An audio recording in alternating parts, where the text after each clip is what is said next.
ابھی world cup کا final ختم ہوا اور مجھے اس چیز کا علم ہے کہ میری قوم ایک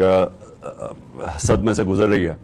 کیونکہ ہم سب امید لگا کے بیٹھے تھے کہ انشاءاللہ اس باری ہم ورلڈ کپ جیتیں گے۔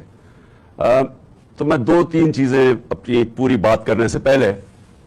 میں اپنی قوم سے کہنا چاہتا ہوں کہ دیکھیں، سب سے پہلی کہ ہار جیت ہوتی ہے، ٹیم جو میں اپنی ٹیم کو کہتا تھا کہ آخری گیم تک لڑو، پوری کوشش کرو، لیکن جب ایک رزلٹ آ جاتا ہے اور انسان نے پوری کوشش کی ہوتی ہے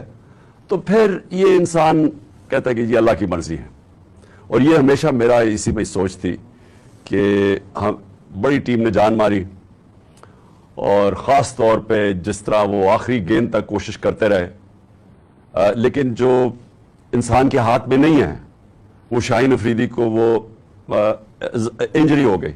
تو اس کا تو کوئی کچھ نہیں کر سکتا تھا، اور بدقسمتی سے اس ٹائم پہ ہوئی جبکہ اس کا وہ بہت امپورٹنٹ مرحلہ تھا اور وہ فرق پڑ سکتا تھا۔ میں نہیں کہتا جیت سکتے ہیں، لیکن وہ اس ٹائم پہ تھی کہ گیم چینج ہو سکتی تھی۔ تو وہ خیر، ہم ساری قوم مبارک دے پاکستان ٹیم کو جس طرح وہ فائنل میں پہنچی ہیں۔ میں خاص طور پہ آج کہنا چاہتا ہوں کہ جو ہماری فاسٹ بولنگ اٹیک ہے، آج میں یہ کہہ سکتا ہوں کہ جو میں نے دیکھا، بڑی دیر کے بعد کرکٹ دیکھی، دنیا میں بہترین فاسٹ بولنگ اٹیک ہے۔ ہم دعا کرتے ہیں کہ شاہین افریدی جلدی سے پوری طرح فٹ ہو، لیکن بہترین اٹیک ہے۔ ہمارے پاس بابر اعظم ایک ورلڈ کلاس بیٹسمین ہے، اور میرے خیال میں یہ اس دنیا کا سارے بیٹسمین کو پیچھے چھوڑ جائے گا ماشاءاللہ جس طرح یہ آگے بڑھ رہا ہے، اور بھی بڑی اچھی ہماری ٹیم میں پرومسنگ ہیں۔ تو انشاءاللہ ہمیں اس میں سے مایوس تو ہم ہیں، لیکن ہمیں دیکھنا چاہیے کہ ہم ماشاءاللہ وہ ٹیم ہے پاکستان جو کہ